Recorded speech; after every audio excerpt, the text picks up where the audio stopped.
Yo, magandang hapon mga kalapatits. Ito, nasa stock bird tayo. Naka pre-condition tong mga stock bird natin. Yung flyers natin, nandito yung iba. Nilipat natin dun sa loop pag malapit na yung karera ulit. So dito muna sila. So mamimili tayo ng may kursunada akong i-breed mga kalapatits. Ito. Yan o. Yan. Condition na yan mga kalapatits. So matagal-tagal na rin siyang hindi naka John Arden Speedbird mga kalapatits, yung John Arden na yan.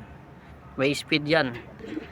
Dati na yan lumipad mga kalapatits. Siyempre, sino pa ba ang naglipad niyan? Secret. Alam na this.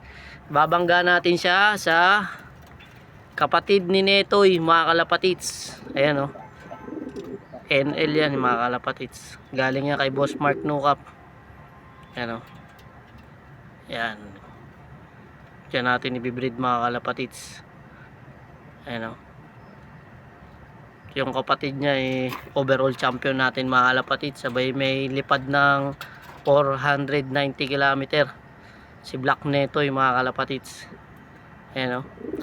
Breed by Boss Mark Nukap. Diyan natin ibabangga mga kalapatits.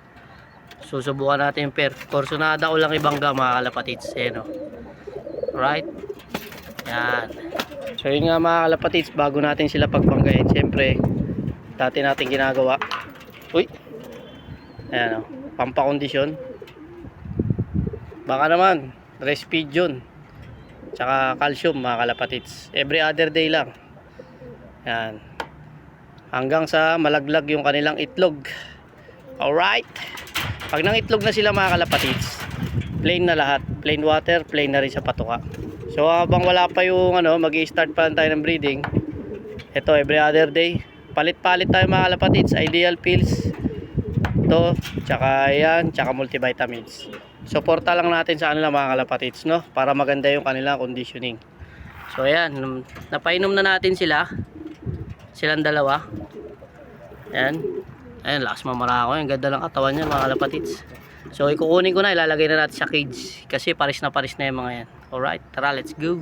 So yun nga mga kalapatits, pinagbangga na natin, no? Uy, sabik pareho. Pantay tayo dyan. Tama yung pairing natin. Parehas sabik.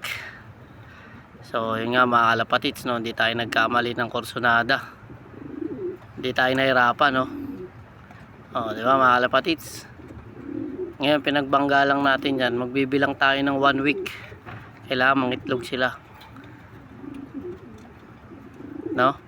7 days lang hihintayin natin mga kalapatits. Kapag umitlog yan ng 7 days, ibig sabihin nasa top condition sila mga kalapatits.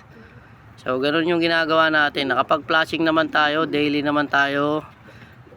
Every week nagpa-flashing tayo, once a day, once a week. So kaya kondisyon sila. Once a week mga kalapatits, flashing yan. So hindi na natin kailangan pang maraming preparation kasi naka pre-condition naman sila.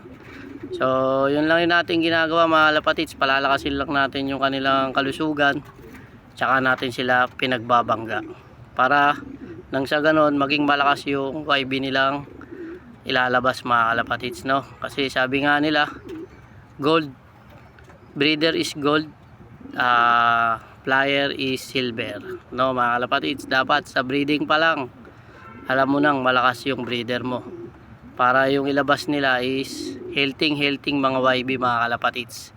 Huwag tayong nagmamadali mag-breed. Dapat ang pagbi-breed ay preparation mga kalapatits, kasi dyan nagsisimula ang winning ng mga ibon mo. Alright, siyempre bloodline, sistema, tsaka budget. Right mga kalapatits, hanggang dito na lang. Alam na. Bye. Salamat.